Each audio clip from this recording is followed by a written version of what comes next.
AI overviews, how have they grown and what challenges are there? And what about ads? How are they showing up? We have the head of SEO from SE Ranking to tell us about their new studies today on the Go!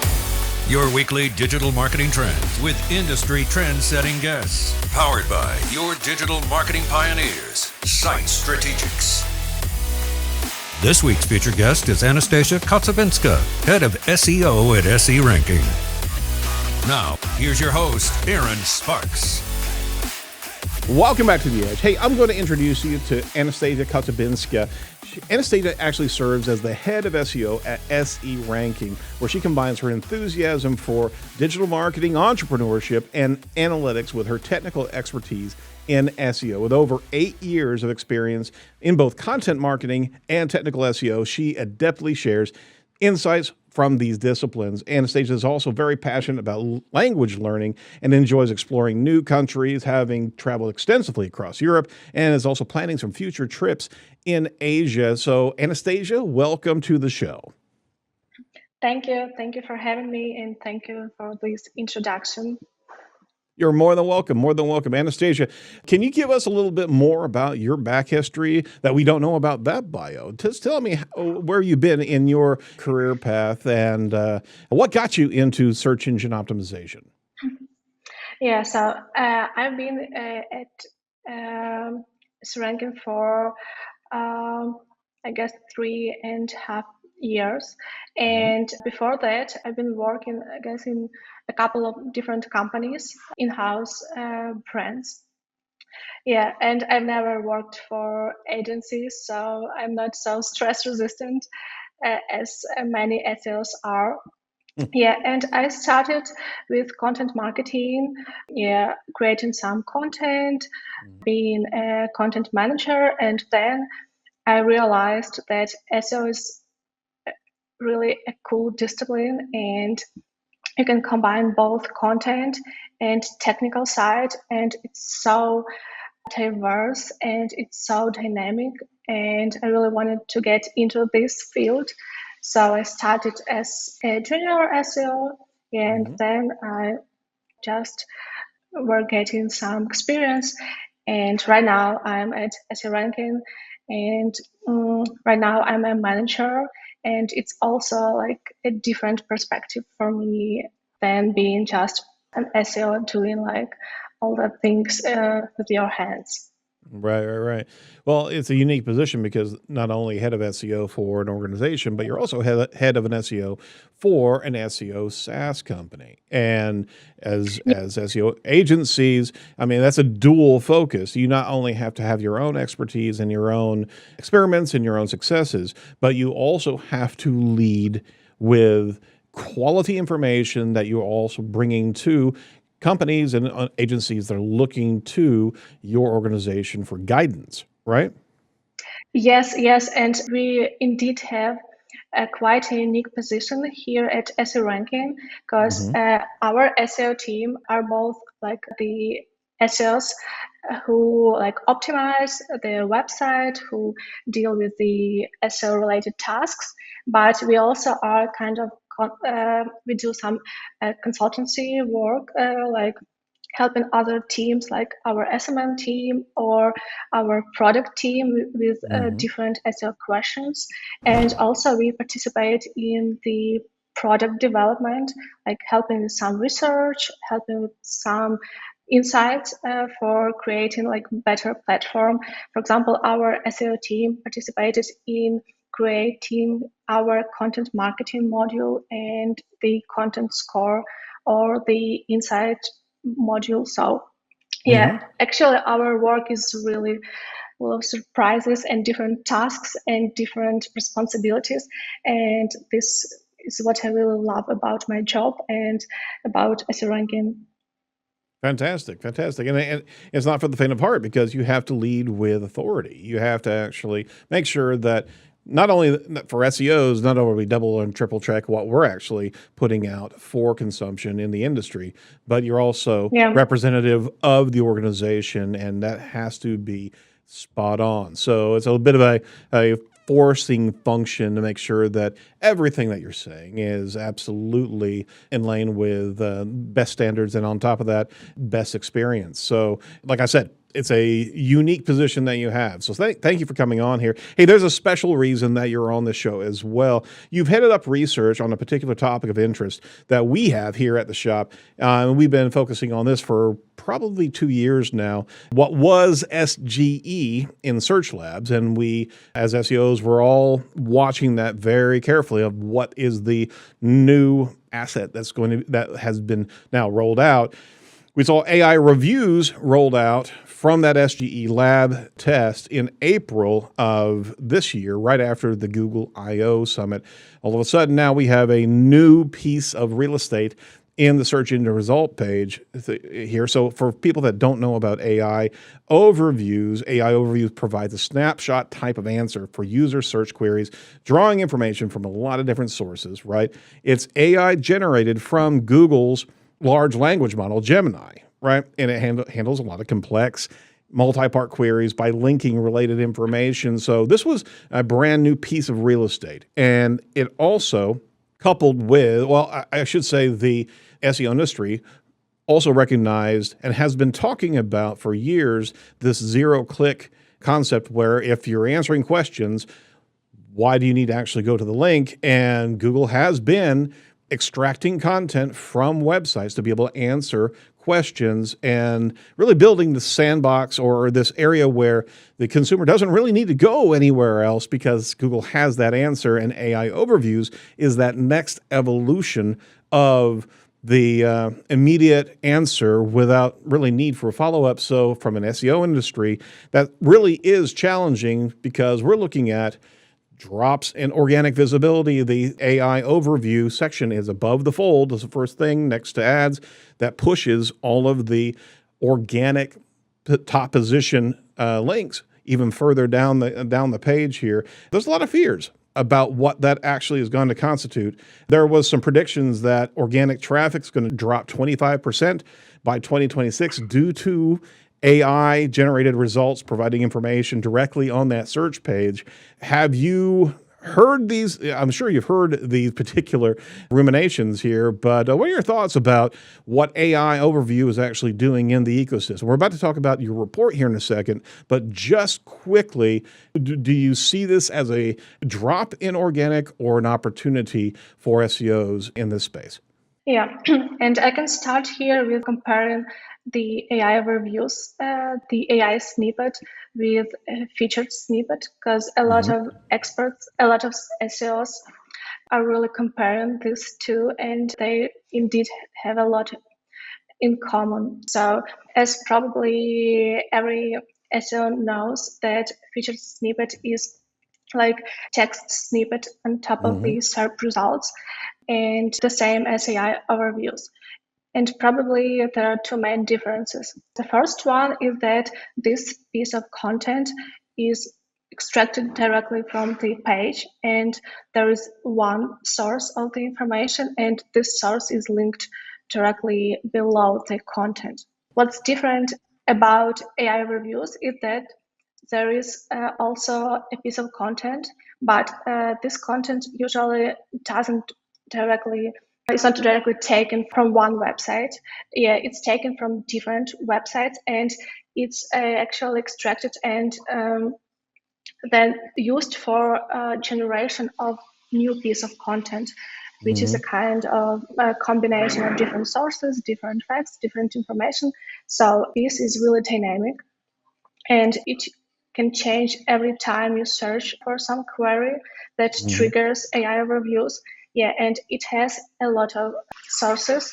I guess on average it has 4 to 9 sources. Yeah, and actually it previously had different snippet, different appearance, and it's changing all the time. But maybe we'll get to this later. Yeah, it's so dynamic. Yeah, even its appearance, the links in the snippet, they are changing all the time. And today we see a different appearance than it was like a month ago. And that's the thing, is that this has only been out in the ecosystem for about 5 months. And it has dramatically changed, and we do see more and more link attribution in the AI overview snippet. But it is dynamic and it's highly volatile, and it does change with the queries itself. It's hard to pin down, and it is actually really based on intent of the query, which was the entire goal of what Google is doing. But from a just a overt positioning on the SERP, what we had in our first and second and third rankings, I mean, now that's below the fold, and that's really the main crux of the argument from SEOs is, my God, we're losing real estate more and more with all the changes that they're making. Are you ready to take your SEO game to the next level? SE ranking has evolved, and it's time for you to evolve with it.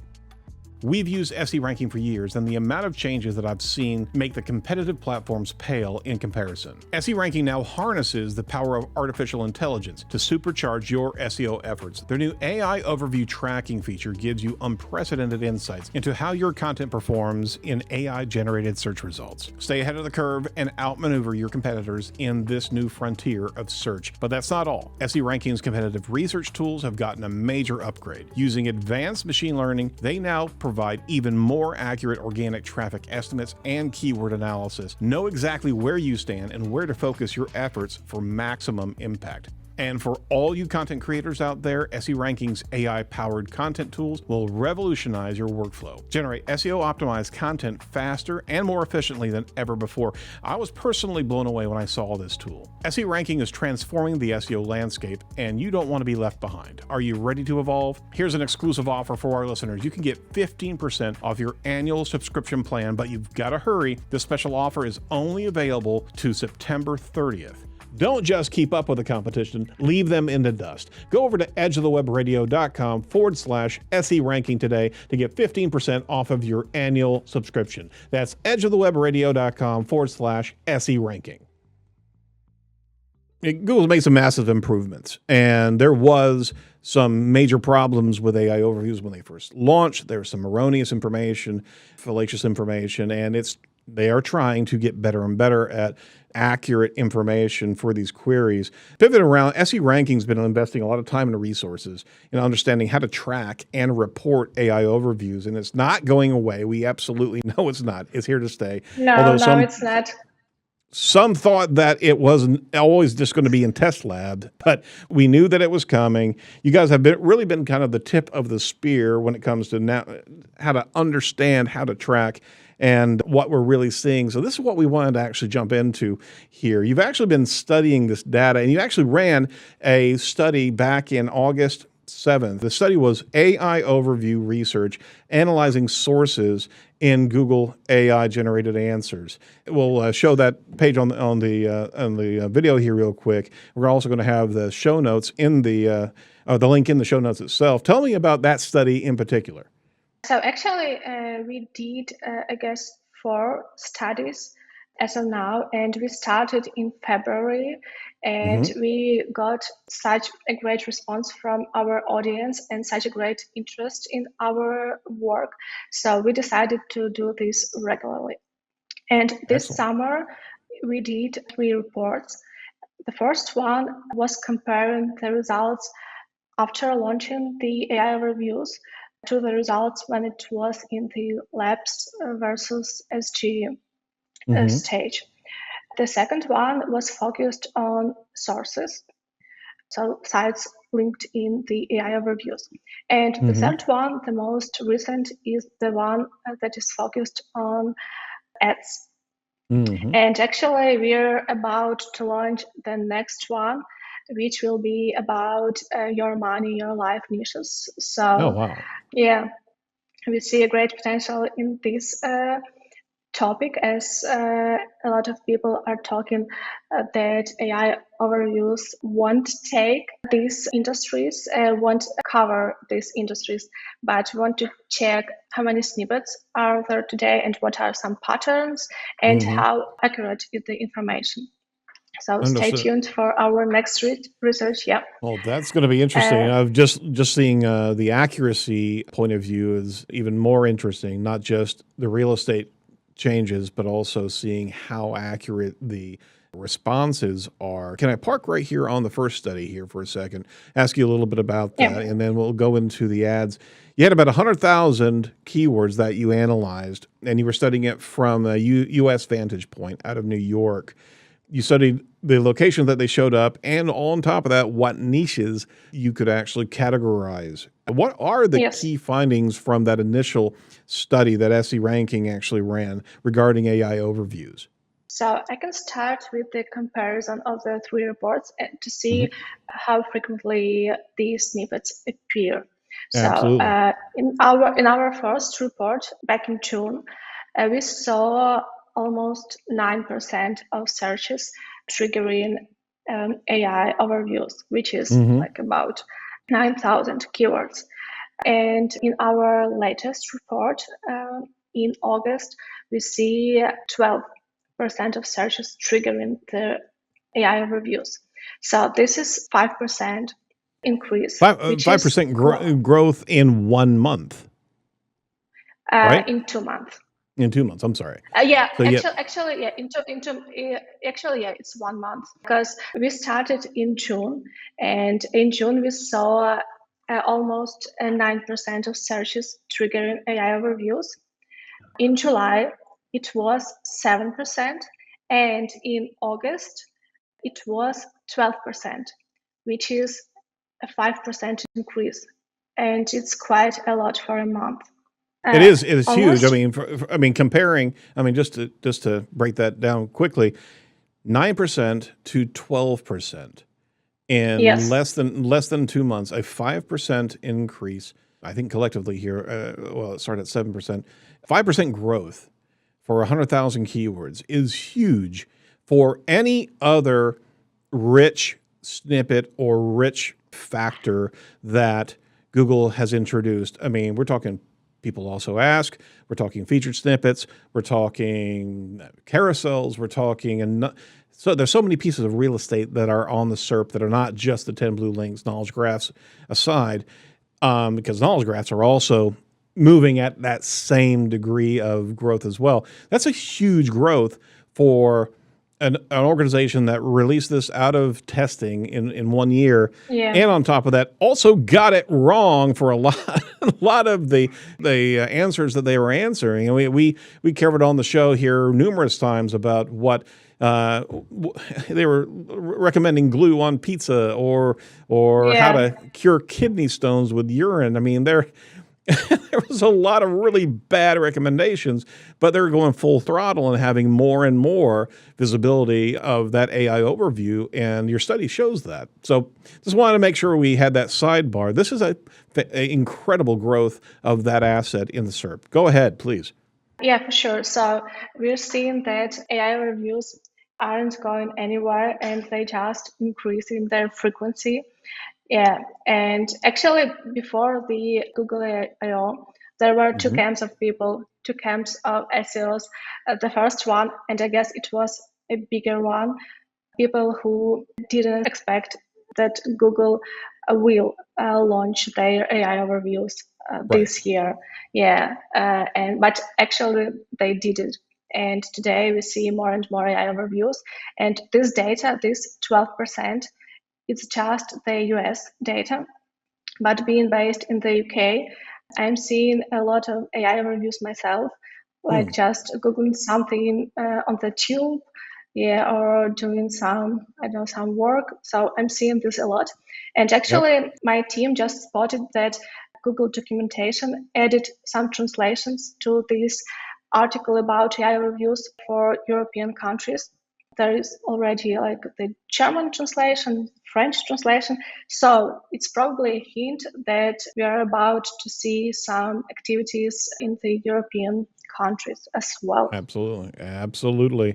So hold on to your hats, folks. It's going to get even bumpier with not only the growth, I mean, we're seeing this move very, very quickly, but on top of that, the other challenge is the different language differentiations and AI overview. utilizing AI to be able to synthesize an answer. This is not extracted from pages, but it's actually understood and digested and synthesized for content. You're also going to be experiencing a heck of a lot of language barrier challenges as well that are going to be coming into AI overviews. So yeah, English is one thing, but multi-language and getting that all correct, I do not foresee this going well in the near future. But I mean, they're obviously seeing that the consumers are reacting favorably to this. Therefore, they're going all in this space.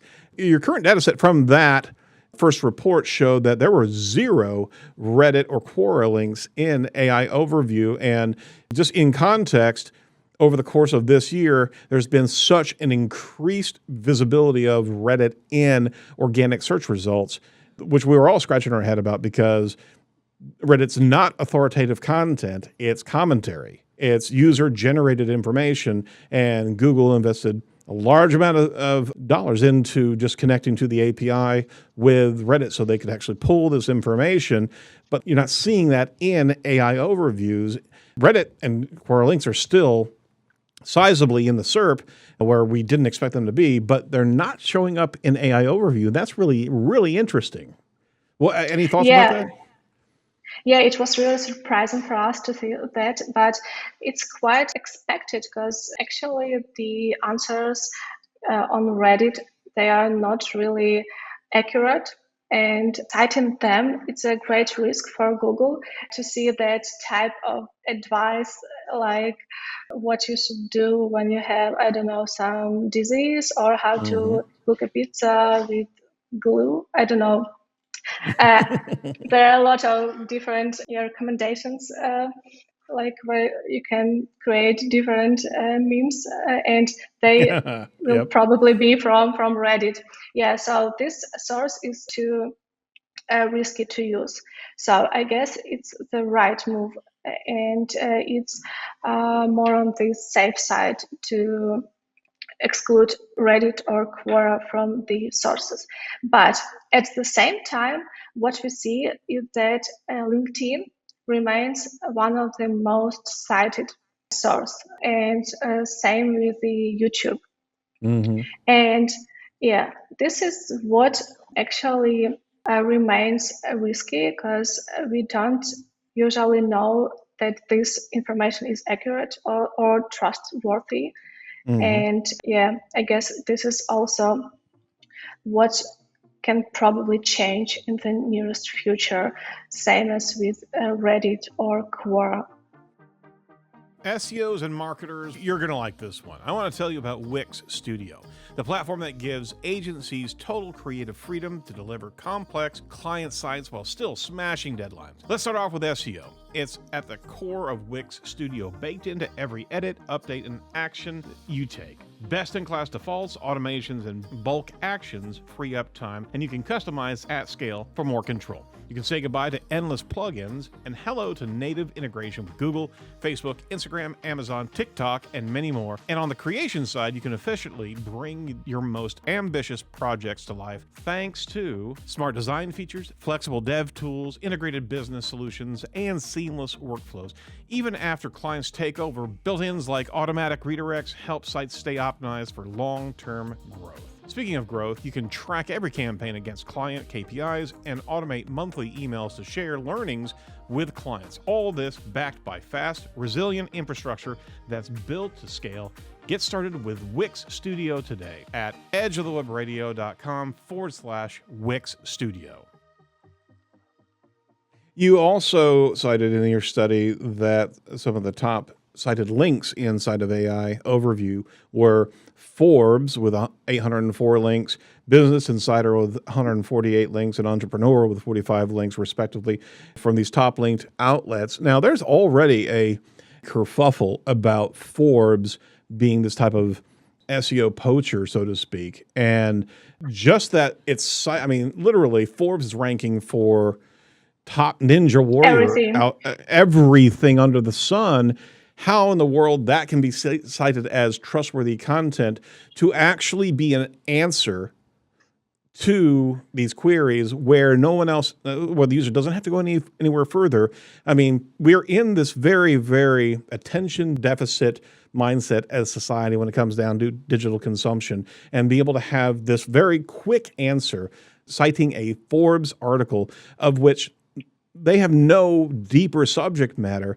That just goes into the pile of why is AI overview really there if it's citing that level of information? We're talking about popularity of sites. We're talking about sizable domain authority of sites that are really spinning AI overview on its axis and kind of regurgitating some information that it really should be finding more trustworthy content than Forbes or Entrepreneur or Business Insider. Anyway, I mean, that gives us the understanding of the real estate here, but you're also, like you said, making a study very soon to also see the accuracy of that information. And that's going to be incredibly exciting because that will actually kind of push back on what we're expected to actually see as good and accurate data coming out of Google. Sorry, didn't mean to pontificate there, but I mean, with some of the data that you're coming up with, it's startling to say the least that this stuff, it's really SEO poaching of concepts. Anyway, point being, 56% of all the detected links in AIO match search results from the top 1 to 100 organic links, says your study here, and 73% linked to the top 1 through 10. That at least is encouraging that it is actually looking at its own rank algorithm and actually feeding that into the AI overview. Do you see any surprises in other attribution or other references in these AIO answers? Yeah, actually, one interesting point here, maybe it's from our second research, but we see that about 40% of links cited in the AI overviews aren't from the top 10 results, organic search results for these queries. So they usually are from the related queries.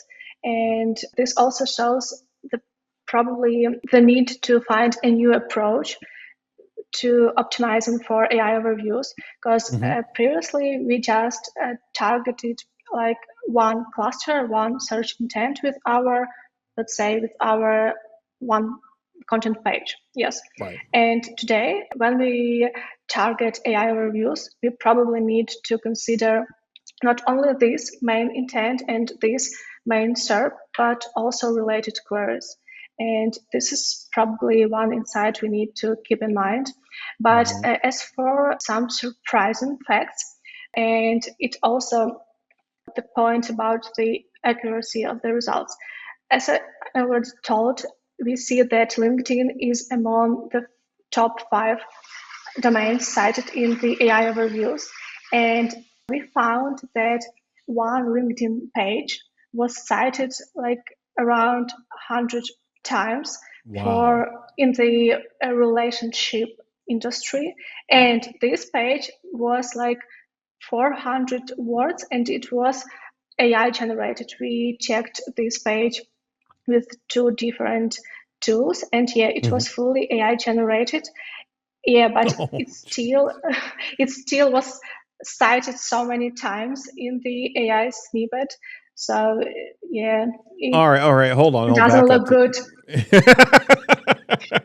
Back up. So it was an AI generated LinkedIn article. Yes. Right? About relationships. And Google cited inside of AI overview over 100 times that AI reference. Oh my God. Yeah. It sounds really weird, but it is true. It is. So, I mean, the challenge here is in the SEO industry. I mean, there's white hat, black hat, and there's gray hat, obviously. And white hat is always trying to create the best content with subject matter authority, subject matter expertise. But there's also this entire black hat that sees this as an incredibly exploitable opportunity. There's so much AI content around. And if AI overview is opening up the platform for AI generated content, I mean, it's eating itself. And what does that say for the value of that content to the consumer if, again, putting aside the savviness of the consumer, literally inaccuracies themselves, right?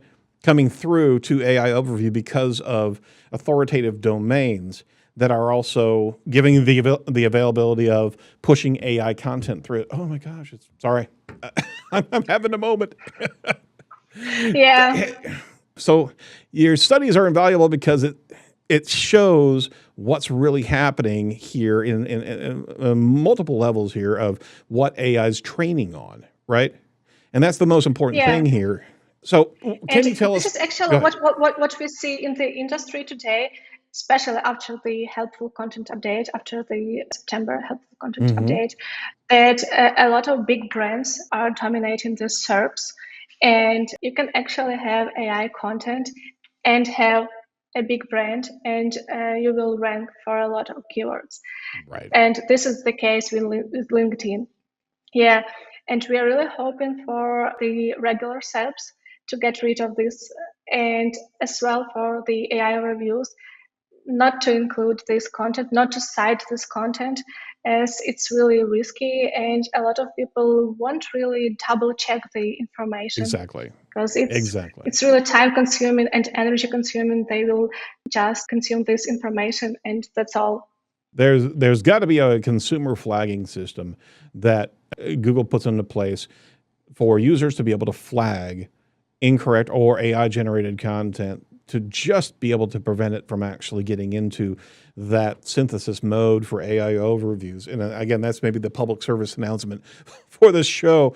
Let me pivot around. What types of queries and niches seem to trigger AI overviews most often? We had a pre-show conversation and you shared some really impactful data. Where did we see a huge growth in AI overviews from your study? What niche, what industries really triggered?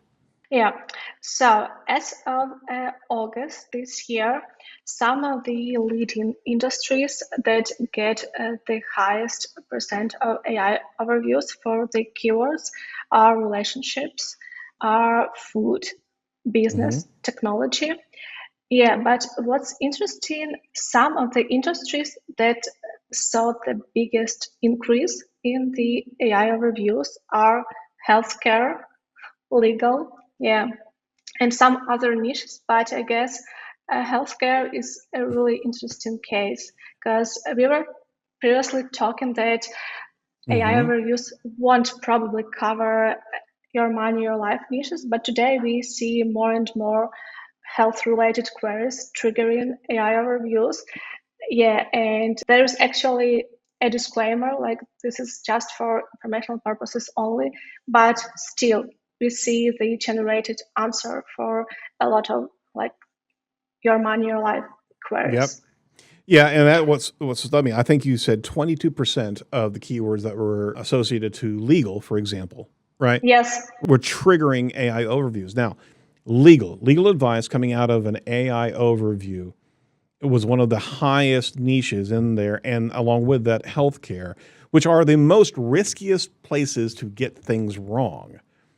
And AI overview demonstrating that not only from the first study, but that second study that you did, right? It's still there and it's still answering questions. Now, there are some arguments that some legal information is standardized, is normalized because of the industry and what law is, and to the same degree, lesser degree would be health. But if people are asking of Google health advice and it's coming up through an AI synthesized presentation here, I mean, that's riskier than anything else across all industries. And that's what your point is with your money, your life, your body, your life. These type of things are essential to get right. So shouldn't there be some barriers of allowing AI overview to cite other types of information, or at least just not even show up for those type of queries? What are your thoughts there?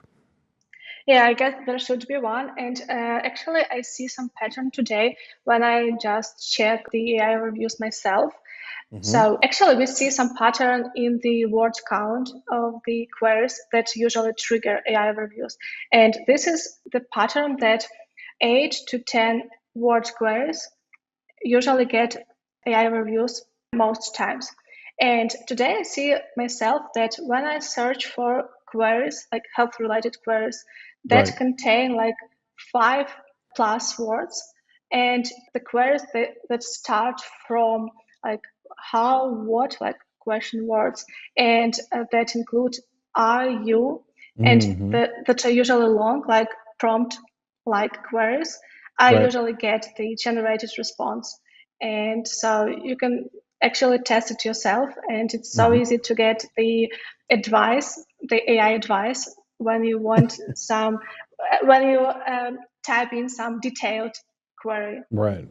Which is even more worrisome because the intent is pivoting from informational retrieval to much more transactional or much more intimate, for lack of a better description, queries about solving a problem, and AI Overview is actually catching that and even more visible in those particular queries.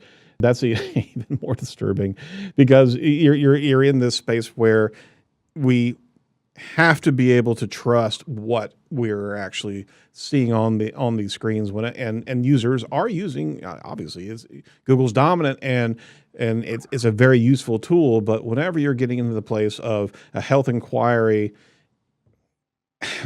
I can't even begin because there's a place where it just should not be. AI should not be answering questions. You should have information from different authority spaces that allow you to further your inquiry yourself, as opposed to this, God forbid, any type of diagnosis that goes on. Yeah, probably the smallest thing that we can do about like the safety of AI reviews is just moving the disclaimer from the bottom of the snippet to the top of the snippet. Right now, yeah, because right now it's at the bottom of the snippet, and like I don't think that a lot of people just scroll to this small piece of content.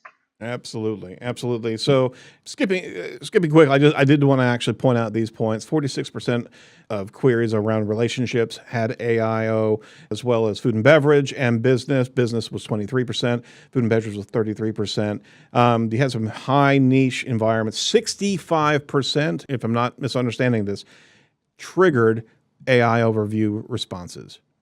Is that correct in what I read from that report? The highest ratio of keywords that ended up with AI overviews and ads simultaneously. Oh, I've already actually jumped into the ad side of things. So let's go over here for the ad report as well.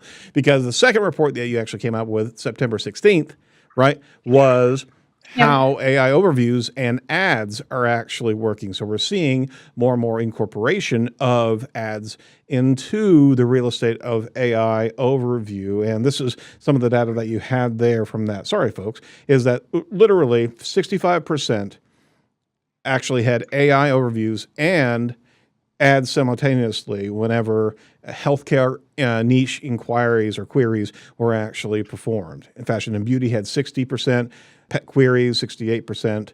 Any surprises that you had from that study? Actually, the main insight from this research is that today more than 13%, like let's say 14% of searches trigger AI overviews, and in July it was 9%. So it's also an increase. So we'll probably see more ads going together with AI overviews.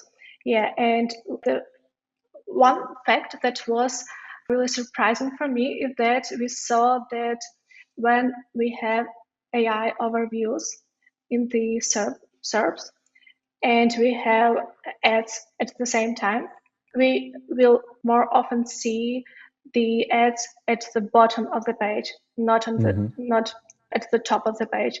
And it's really counterintuitive because I thought that we'll see more ads like at the top of the page.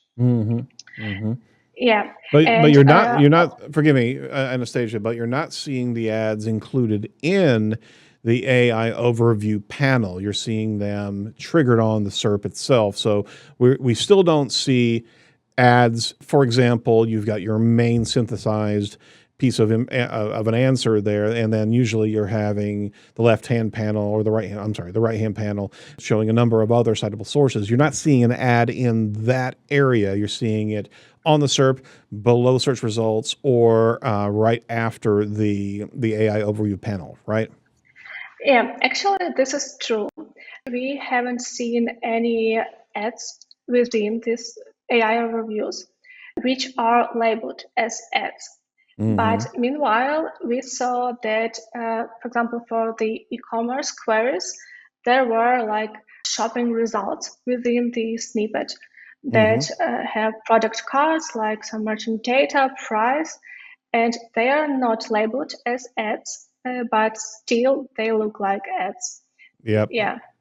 Absolutely. Yeah, I was going to ask you what the key differences that you observe between the text ads and shopping ads. And what you're saying here is the shopping ads and marketplace ads are getting closer or inside of the AI overview, right? Yeah. Yeah. And I Gotcha. guess a lot of people in the industry are expecting that Google will be like more and more aggressive when it comes to the e-commerce and to creating the ecosystem within the Google, like the e-commerce ecosystem, when you can like buy a product within the search. So you don't have to click on the website. So you don't Right. have to do a couple of clicks. You can just buy directly from the SERPs. And I guess this is really true. And this can probably be the plan. So to incorporate more ads results within the AI overviews. Yeah, so to make it really simple to buy within the SERP and with no need to visiting a website. We're proud to have Site Strategics as a sponsor of Edge of the Web. Here is a question. How do you create that authoritative subject matter expertise that we know Google's looking for?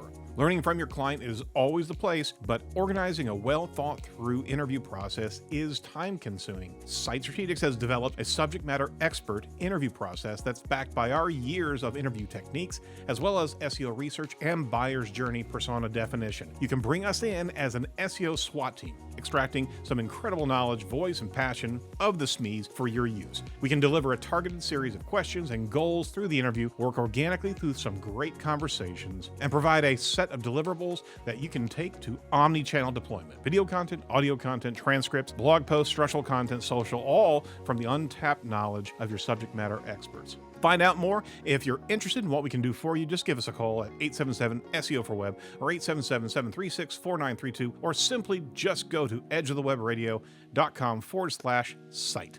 We'd love to share some great successes with you. Remember, it's not you, it's me. The topography, if I can use that word, is changing on the SERP constantly. And the quality of the answer is changing. The amount of inclusion of AI overview into queries is changing. You're running these analyses, and we're very grateful that SE Ranking is actually doing this type of analysis. More organizations should be doing this because it's the riskiest place I think we've ever been from an SEO standpoint, is seeing something that we can't control completely in that space. Well, not that we could ever completely control, but from an SEO standpoint, it's a new area, a new terrain, and we're trying to get our bearings on what it really means to be able to optimize towards AI overview. What limitations, just from the study itself, what limitations or challenges did you face in conducting this research? Give me some thoughts on that, because this is a good deal of new analysis and it's a moving target, right? What were some of the challenges there? Yeah, probably we had two main challenges when it comes to the studies. The first one is this huge data set, so 100,000 keywords to study. So it comes with some limitations. And the second one is the AI overviews itself, the way it changes all the time. So from the technical perspective, we use a parser that just extracts the data from the SERPs so that we can analyze it later. And the AI reviews are changing all the time. So like the appearance of them is changing, and the way that links are included in the snippet is changing. And this means that we need to adjust our tool, our technical solution to this, and to change it all the time. So let's say we had some solution like in July, and it can not be really effective this month. It comes to extracting the links, it comes to getting the ads data. So we need to fix it and adjust every time we do the research. Got it. Which also challenges the research because you're not going to be able to have that earlier state. It's always going to be qualitative data on what are the answers, even though the aspects of the answer, the navigational pieces or the display is changing.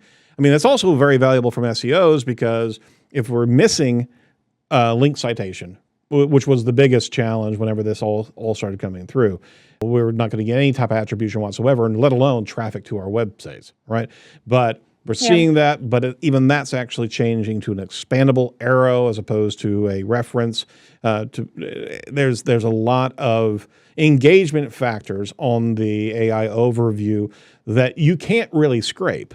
You can't really actually go and interact with each and every page to be able to see, from an analysis standpoint, the different additional interactive elements that are there. So there's a lot of black box inside of a black box, so to speak. And we recognize that SEO SaaS tools such as yourself are having some challenges to be able to actually understand and record what's different between different versions of the AI overview state.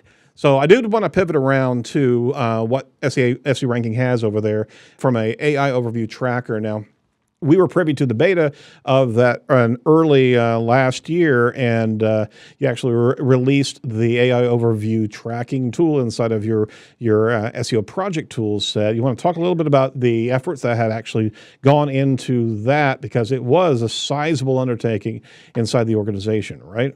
Yeah, we saw AI overviews as the opportunity for us and the opportunity for the industry to get the new type of traffic. And at the same time, we saw no real competitors when we started doing some research. Yeah, and we decided that we need to invest in this direction because it's something really new for our industry and something that every SEO, every company will probably need to deal with. Yeah, so we started to investigate, and recently we launched our tool, our AI results tracker. So this is the tool, where you can add your keywords and you can track them. You can track how many of them trigger AI overviews. You can see the links that were in these snippets. You can also see the search intent and additional data. Yeah, but what's also important that you can see the copy of the snippets. So you can see how the snippet looked, let's say like yesterday, and compare it to the today's appearance. Yeah, and also you can compare SERP results with the links that were cited in the snippet. So this is quite a lot of data at this point, but we still are collecting the feedback and analyzing what our industry needs.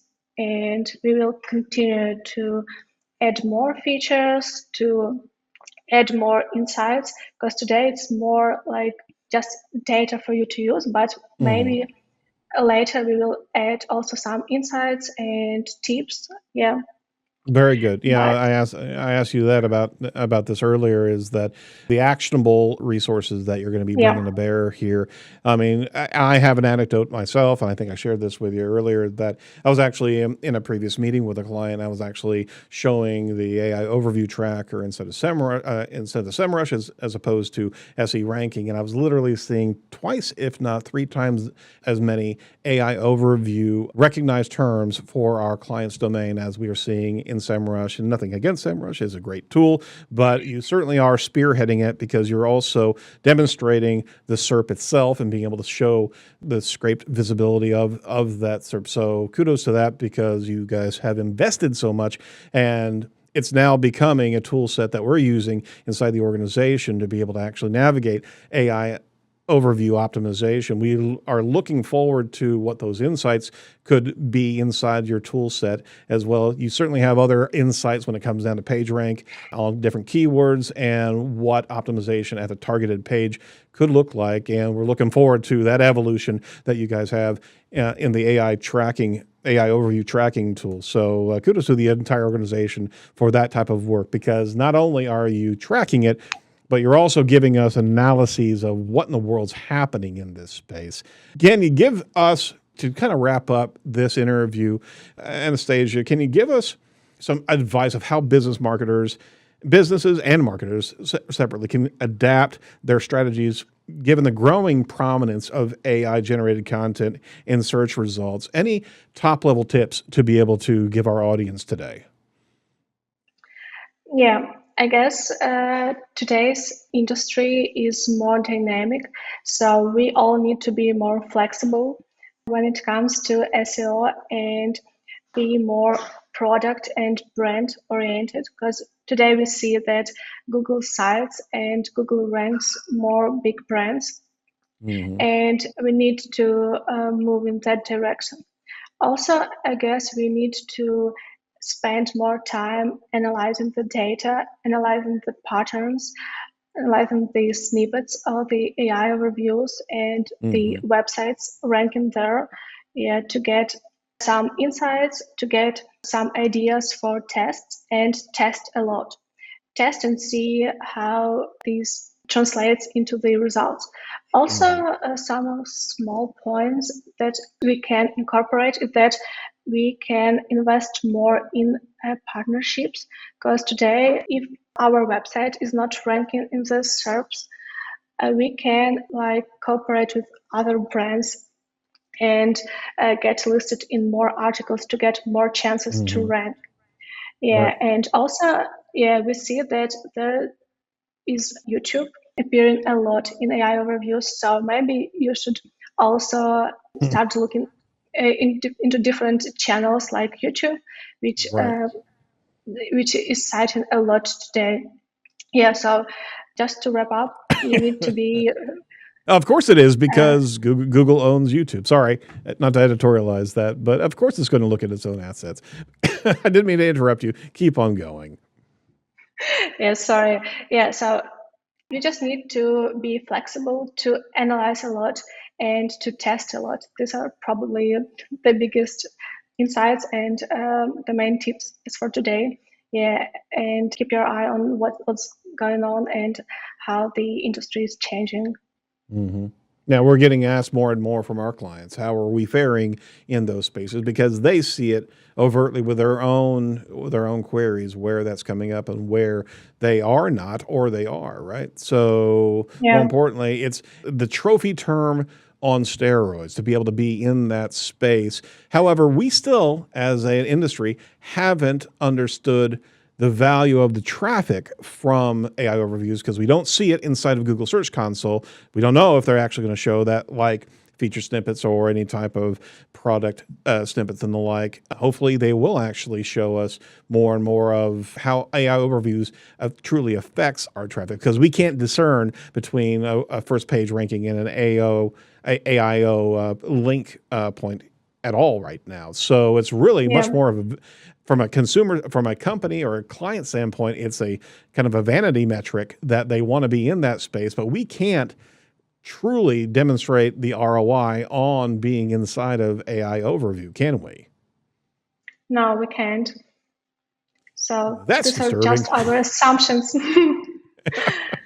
Well, wrapping up, Anastasia, I really do thank your time for your time here today. Were there any, in conducting this research, were there any unexpected findings, not only from what you were experiencing with AI overview, but also just going through the research itself, just anecdotally doing this and being able to study this very carefully. Was there anything unexpected that you wanted to share with us today? Actually, I guess I shared the most interesting points, but yeah, it was a really new field for us, being able to analyze this data and being able to show this data to our industry. Yeah, and we saw this gap in the industry, and yeah, decided to cover it with our insights. Yeah, and we really see the need to do this later, to do some reports like every quarter. Yeah, and every time we have some new challenges or some new questions, but still it's a great time analyzing and creating this content. Absolutely. Absolutely. Well, to finish up here, is there anything that we can promote for you or SE Ranking today? Actually, I guess the main tool that we should promote today is AI, our use tracker. Yeah, Yeah, because it's probably the most useful tool that can help with the today's topic of the podcast. absolutely. Absolutely. Yeah, and so you should definitely try it. Highly recommend it. And I find myself going there more and more throughout the day, meerkatting up and seeing what's going on, not only on rank reports, but also on competitive research and seeing the changing side of the AI overview. And I think that's actually very interesting. A number of platforms are doing some of that type of analysis. Also, ask.com has a great timeline scenario where they're looking at PAAs over time and seeing what Google's actually responding to based on what it understands consumer intent. And AI overview is going to be in the same vein. As it learns the interaction of the consumer, it will absolutely change its responses. And that's what you should be paying attention to, because those are opportunity elements, bar none, for optimization. So if is there any type of answer gap analysis that you can do whenever you're seeing an AI overview result in month 1 as opposed to month 2, there's opportunity there that should absolutely be capitalized on. Well, certainly want to follow you. You're on LinkedIn right now. We'll have a link to your platform over there. Certainly want to track down SE Ranking on all the different social channels here. Anastasia, any other final words for this interview today? Yeah, as I said, be flexible, analyze a lot, and test a lot, and read the news. So, and our industry is just changing, and I guess it's for the better, because our quality bar should be higher, and we should invest more in brands. Yeah, so a lot is going on right now, and we need to keep an eye on it.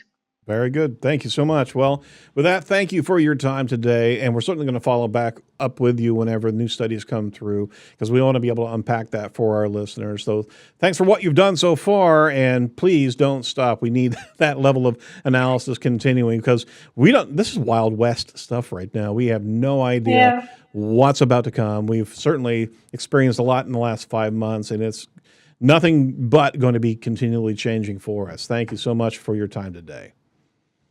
Thank you. Thank you for having me. Make sure that you follow Anastasia Kotsiubynska on LinkedIn, and follow us on Twitter at Edge Web Radio and LinkedIn. Search for Edge of the Web Podcast. You'll be able to find us there. Thanks for our sponsors. Want to make sure that they are taking care of your digital marketing. Make sure you reach out to them from this show's notes. That's how they know that you found them on the Edge. From all of us over at Edge, be safe, be well, and do not be a piece of cyber driftwood. We'll talk to you next week. Bye-bye.